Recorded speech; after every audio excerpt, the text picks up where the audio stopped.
तो सेकंड वाला देखते हैं, द सेंट्रली प्लान इकोनॉमी या सोशलिस्ट इकोनॉमी। इसमें क्या होता है, देखो क्या लिखा है, in centrally plan economy the government और the central authority parts all the important activities in economy. All important decisions regarding production, exchange, consumption of goods and services are made by the government. The central authority may try to achieve a particular allocation of resources and consequent distribution of the final combination of goods and services, which is thought to be desirable for society as a whole.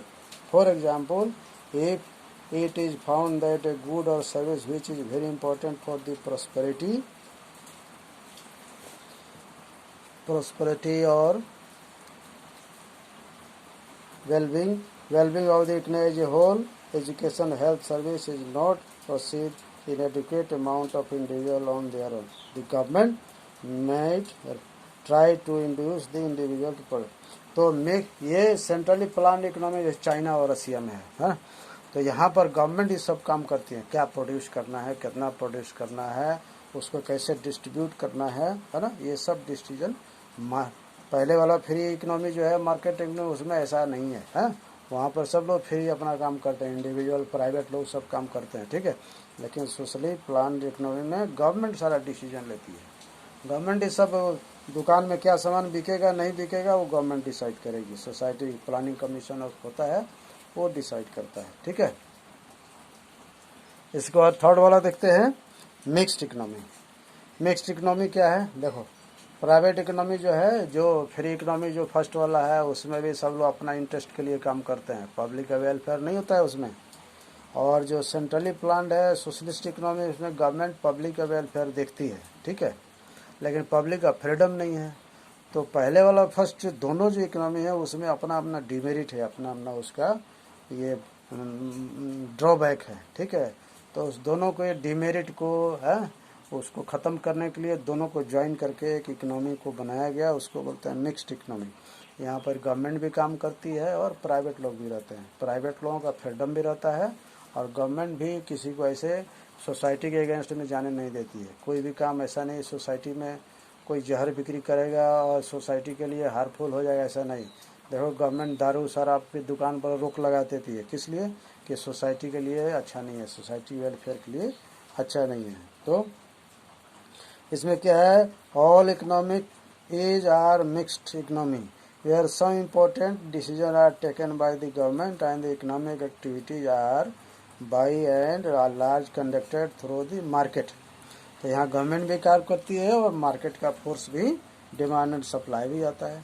The only difference in the terms of the extent of role of government in deciding the course of economic activities, ठीक है। तो government ही decide करती है।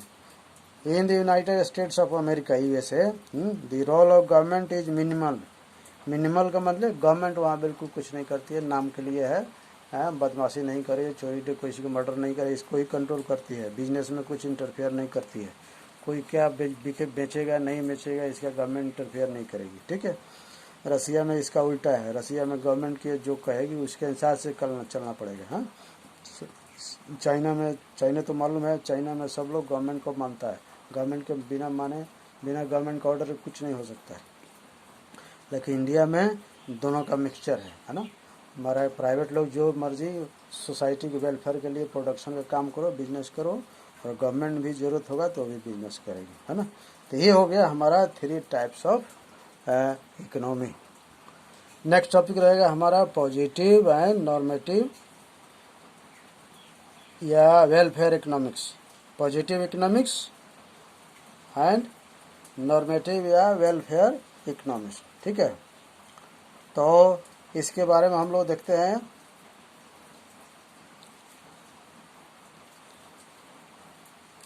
जो भी हमारा economic activity है, जो भी इकोनॉमिक पॉलिसी है, जो थ्योरी है, उसको हम लोग एवेलुएट करते हैं, ठीक है।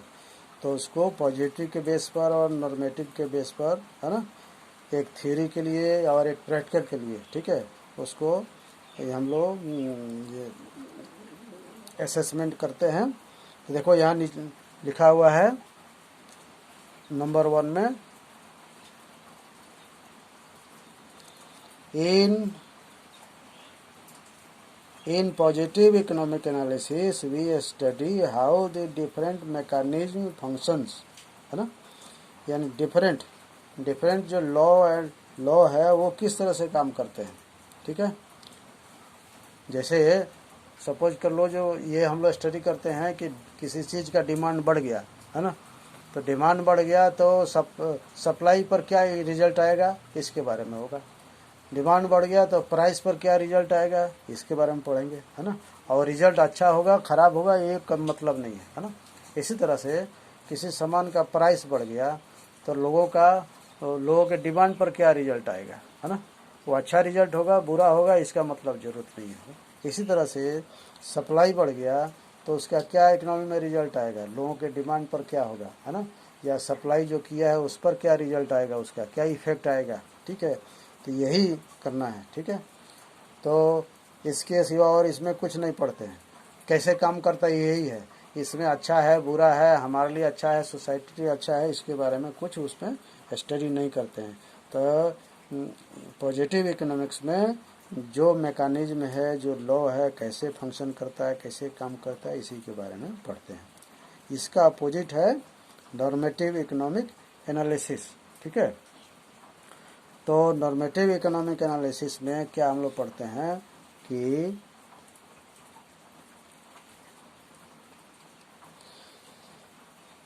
Welfare economics, particular aspect for social betterment, how to be desirable और not desirable. Normative economic analysis में कोई काम जो हो रहा है, कोई रूल जो बोलना है इकोनॉमिक्स में, वो सोसाइटी के लिए डिजायरेबल अच्छा होता है या ख़राब होता है, इसी पर पढ़ते हैं, इसी को देखते हैं, है ना। अच्छा होगा तो ठीक है, ख़राब होगा तो फिर उसको हटाया जाएगा, नहीं तो मॉडिफाई किया जाएगा, है ना। तो सोसाइटी के लिए क्या अच्छा होगा इसके बारे में हम लोग, है ना, ये नॉर्मेटिव इकोनॉमिक एनालिसिस में पढ़ते हैं, ठीक है। तो ये क्या लिखा है इधर में, in normative economics we try to understand whether these mechanism are desirable और नॉट डिजायरेबल, अच्छा है या नहीं है। पहले वाला जो है पॉजिटिव में अच्छा बुरा से कोई मतलब नहीं है, वो अलग है, ठीक है। फिर भी तो हमारा नॉर्मेटिव इकोनॉमिक एनालिसिस में सोसाइटी के वेलफेयर के लिए ज़्यादा इम्पोर्टेंट होता है, ठीक है। और पॉजिटिव इकोनॉमिक एनालिसिस में सोसाइटी का वेलफेयर से कोई लेना देना नहीं है। वहाँ पर यह है कि कैसे, है ना, कैसे कोई इकोनॉमिक्स में काम होता है, कैसे कोई रूल फंक्शन करता है, अच्छा करता है बुरा करता है, वही केवल बताना है उसका, ठीक है। और पॉजिटिव में नॉर्मेटिव में जो है वो सोसाइटी के वेलफेयर के लिए है या नहीं है, इसी बात को हम लोग पढ़ते हैं, ठीक है। तो ये हो गया हमारा पॉजिटिव है नॉर्मेटिव इकोनॉमिक एनालिसिस, ठीक है। अभी नेक्स्ट पॉइंट लेते हैं हम लोग, ये जो दिखाई दे रहा है देखो, micro economics and macro economics, ये जो है बहुत इम्पोर्टेंट है, ठीक है। इसको आप लोग अच्छा से समझ लेना।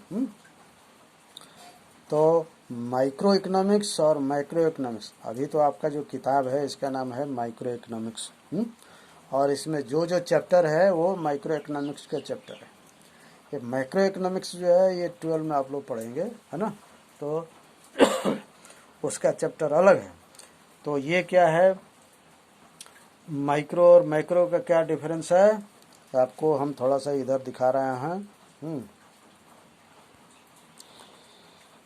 Microeconomics studies the micro variables of the economy, individual items, यानी माइक्रो इकोनॉमिक्स जो है छोटे छोटे एक एक आइटम को, इंडिविजुअल आइटम को वो स्टडी करती है। कोई खास कंपनी हो गया, है ना, या प्रोडक्शन यूनिट हो गया, या किसी का डिमांड एंड सप्लाई हो गया, कोई प्रोड्यूसर हो गया, कंज्यूमर्स हो गया, इसके बारे में इसमें पढ़ते हैं ना। और मैक्रो इकोनॉमिक्स के बारे में क्या पढ़ते हैं, macroeconomics studies the economy of a country as a whole micro variables, यानी मैक्रो इकोनॉमिक्स में पूरा कंट्री में ये जितना माइक्रो इकोनॉमिक्स का जो इंडिविजुअल आइटम था उसको इकट्ठा करके पढ़ते हैं। माइक्रो इकोनॉमिक के इंडिविजुअल आइटम को, जैसे किसी डिमांड हो गया, सप्लाई हो गया, कोई प्रोड्यूसर हो गया, कोई मार्केट हो गया, इसको पढ़ेंगे सिंगल को, है ना, सिंगल आइटम को पढ़ेंगे, इंडिविजुअल आइटम को पढ़ेंगे। लेकिन माइक्रो इकोनॉमिक्स में हम लोग ये सभी इंडिविजुअल को इकट्ठा करके पढ़ते हैं, है ना।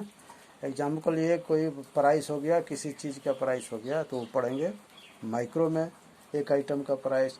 लेकिन सभी प्राइस को, सभी आइटम को, प्राइस को इकट्ठा एवरेज निकाल के पढ़ेंगे तो हो जाएगा माइक्रो इकोनॉमिक्स में आ जाएगा, ठीक है। तो microeconomics as a whole पूरा कंट्री को मिला के एक साथ पढ़ता है। इसको और बारे में देखते हैं आगे क्या क्या है। देखो यहाँ लिखा है, in micro economics we study the behavior of individual economic agents in the market for different goods and services and try to figure out how price and quantity of goods and services are determined through the interaction of individuals in these markets। तो micro economics में हम लोग जितने economic agents हैं, individual agents, है ना, तो उसका सबका डिमांड, सप्लाई, प्राइस, इनकम, इसके बारे में पढ़ते हैं। और गुड्स एंड सर्विस के सप्लाई के बारे में पढ़े, इंडिविजुअली इसके बारे में पढ़ते हैं, ठीक है। ये हो गया माइक्रो इकोनॉमिक्स के बारे में, हाँ, ये सब अंडरलाइन कर लेना आप लोग। तो उसके बाद फिर सेकेंड वाला, in micro economics on the other hand we try to get an understanding of the economy as a whole by focusing our attention on aggregate measures such as total output, employment, aggregate price level। तो here we interested finding how the level of aggregate measures are determined and how level of these aggregate measures change over the some time। तो aggregate का मतलब हो गया totals of all totals, ठीक है। याद कर लो, नोट कर लेना सभी लोग कॉपी में, जितना अंडरलाइन करा रहा हूँ सबको कॉपी में बना के हेडिंग बना के लिखना। जैसे what is difference between micro and micro economics, और डिफाइन माइक्रो इकोनॉमिक्स, और डिफाइन मैक्रो इकोनॉमिक्स, ठीक है। तो इसको करके और कॉपी में अलग से हेडिंग करके सब लिख लेना आप लोग, ठीक है। तो मैक्रो इकोनॉमिक्स जो है एग्रीगेट को पढ़ता है, यानी जितना टोटल है, जैसे पेन टोटल कितना हो गया, पेंसिल टोटल कितना हो गया, चावल टोटल कितना हो गया, मीट वाला टोटल कितना हो गया, सोप वाला कितना हो गया, बुक्स वाला कितना हो गया, ये सब के टोटल प्रोडक्शन को, टोटल इनकम को इकट्ठा करेंगे तो हो जाएगा एग्रीगेट टोटल हो जाएगा। यानी एग्रीगेट का मतलब हो गया totals of all total, total of all totals, ठीक है। तो इसको एग्रीगेट बोलते हैं। सब टोटल्स को इकट्ठा करेंगे तो एग्रीगेट बनता है। तो मैक्रो इकोनॉमिक्स में यही एग्रीगेट के बारे में हम लोग पढ़ते हैं, है ना। अब इसे total output in the economy, total output in the economy, output का मतलब हो गया क्या क्या, जितना सामान है सबका आउटपुट, माने प्रोडक्शन, है। एग्रीकल्चर का एग्रीगेट, एग्रीकल्चर आउटपुट क्या हो जाएगा, तो एग्रीकल्चर से जितना सामान पैदा होता है, आटा, गेहूँ हो गया, धान हो गया, है ना, दाल हो गया, तेल हो गया, ये सब खाने वाला एडिबल जो सामान है सब तो एग्रीकल्चर से निकलता है। शुगर केन हो गया, तो ये सब को टोटल करेंगे तो एग्रीगेट, एग्रीकल्चरल प्रोडक्ट बन जाएगा। इसी तरह से फैक्ट्री में बनने वाला जो सामान है ना, पेन है, पेंसिल है, जूता चप्पल है, छाता है, साइकिल है, मोटरसाइकिल है, गाड़ी है, सीमेंट है, टायर है, छड़ है, ऑटो है, ये सब का अलग अलग फैक्ट्री में प्रोडक्शन होता है। तो सबका टोटल कितना प्रोडक्शन हुआ, तो सभी को टोटल करेंगे तो एग्रीगेट इंडस्ट्रियल प्रोडक्शन बनता है। इसी तरह से और भी क्या है, जितने सबका प्राइस है ना, मोटरसाइकिल का प्राइस कितना होगा, साइकिल का प्राइस कितना होगा, चावल दाल का प्राइस कितना होगा, सभी का प्राइस को अलग अलग एवरेज निकाल के सबको फिर इकट्ठा जब करेंगे और उसके एवरेज निकालेंगे तो हो जाएगा जनरल प्राइस लेवल, ठीक है। इस तरह से अनएम्प्लॉयमेंट या एम्प्लॉयमेंट, अलग अलग जगह में लोगों को कितना कितना नौकरी मिला है, कितना कितना नौकरी नहीं मिला है, सब लोगों को, सब सेक्टर्स का, है ना, agriculture sector, service sector, industrial sector, ये 3 सेक्टर हो गए। तो सब में कितना लोगों को नौकरी मिला है सबको टोटल करेंगे तो उसको बोलेंगे एग्रीगेट एम्प्लॉयमेंट या एग्रीगेट अनएम्प्लॉयमेंट, ये हो गए, ठीक है। तो instead of studying different market as is done in microeconomics, in microeconomics we are trying to in macro economics we are trying to study behaviour of aggregate और micro measures of performance of economy, है ना। फिर इसमें और क्या पढ़ते हैं macroeconomics में, ये भी पढ़ते हैं कि हम लोग और बाज़ार में कितना रुपया होना चाहिए, बैंक में कितना रुपया होना चाहिए, नहीं होना चाहिए, गवर्नमेंट डिसाइड करती है ना। लोगों के ऊपर टैक्स लगना चाहिए, नहीं लगना चाहिए, उसका क्या रिजल्ट होता है, क्या इफेक्ट होता है, उसको स्टडी करते हैं किस में, मैक्रो इकोनॉमिक्स में। मैक्रो इकोनॉमिक्स में मनी को, माइक्रो इकोनॉमिक्स में गवर्नमेंट की पॉलिसी को, टैक्स को इसमें स्टडी करते हैं। माइक्रो इकोनॉमिक्स में केवल सामान बनाना बेचना ये सब होता है, कंज्यूमर का डिमांड, कस्टमर का डिमांड, उसका बजट, उसका ये सब के बारे में पढ़ेंगे।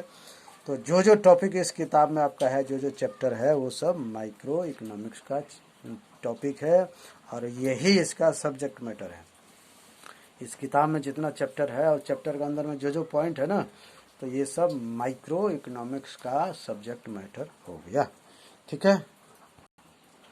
तो ये चैप्टर 1 हमारा ख़त्म हो गया।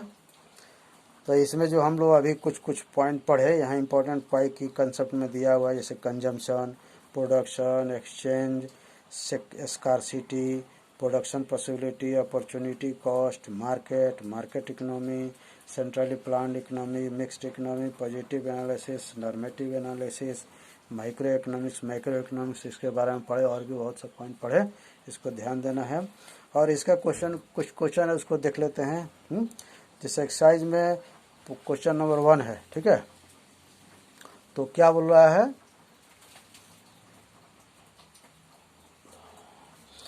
Discuss the central problem of an economy. Central problem क्या है, तो ये सेंट्रल प्रॉब्लम जो 3 जो है उसको आपको डिस्कस करना है। सेकंड क्वेश्चन है, what do you mean by the production possibility of an economy. किसी इकोनॉमी में प्रोडक्शन पॉसिबिलिटी क्या होता है ना। तो अभी हम लोग अपॉर्चुनिटी कॉस्ट में पढ़े ना कि हमारे पास रिसोर्स जो है लिमिटेड है, हमारा नीड्स जो है अनलिमिटेड है। तो लिमिटेड रिसोर्स को अनलिमिटेड वांट्स के पूरा करने के लिए क्या क्या करना पड़ेगा, कैसे कम्बिनेशन बनाएंगे, इसके बारे में है, ठीक है। जैसे बाज़ार में आप लोगों को पैसा मिलता है तो बाज़ार में हम जाते हैं खरीदने के लिए सामान, तो कितना क्या क्या खरीद लें, उसको हम लोग कम्बिनेशन बनाते हैं। ये नहीं कि एक ही आइटम ज़्यादा लेके आ गए और दूसरा आइटम छोड़ दिया, क्योंकि पैसा लिमिटेड है, एक आइटम ज़्यादा लेंगे तो दूसरा आइटम छूट जाएगा। इसी तरह से गवर्नमेंट के सामने भी है, हॉस्पिटल ज़्यादा बनवाएगी तो कॉलेज या स्कूल छूटेगा, या आर्मी के लिए भी सामान चाहिए, सब आर्मी के लिए कर देगी तो फिर गरीब लोगों के लिए सामान कम हो जाएगा। तो गवर्नमेंट के सामने ये प्रोडक्शन का पॉसिबिलिटी होता है ना। क्वेश्चन नंबर 3 नहीं पढ़ना है क्योंकि ये सब छोड़ दिया आपको, what is production possible frontier. 4th number देखो, discuss the subject matter of economics. अभी इकोनॉमिक्स का सब्जेक्ट मैटर जो बताया है ना, जो तो यही सब पढ़ना है, डिमांड सप्लाई, माइक्रो और मैक्रो का जो बात बताया उसको लिखना है इसमें। 5th नंबर है, distinguish between A centrally plan and micro economics. तो थोड़ा सा अभी बता ही दिया आप लोगों को ऊपर, सोशलिस्ट इकोनॉमी, फ्री इकोनॉमी क्या है, what do you understand by positive economic analysis. Positive analysis अभी ये थोड़ा देर पहले हम लोग पढ़ लिया। 7 है, what do you understand by normative economic analysis. Normative analysis क्या है ये भी पढ़ लिए हम लोग, ठीक है। तो उसको आप लोग अच्छा से समझ के सुन के लिख लो, आंसर बना लो। फिर distinguish between micro and macro economics, इसको खूब अच्छा से याद कर लेना है ना। इस क्वेश्चन को क्या क्या डिफरेंस है इसके बारे में हम लोग को पढ़ना है, ठीक है। तो आज के लिए चैप्टर हमारा समाप्त हो गया। आप लोग सभी लोगों को थैंक यू, और इस चैनल को ज़रूर एक बार सब्सक्राइब कर देना, ठीक है, होगा।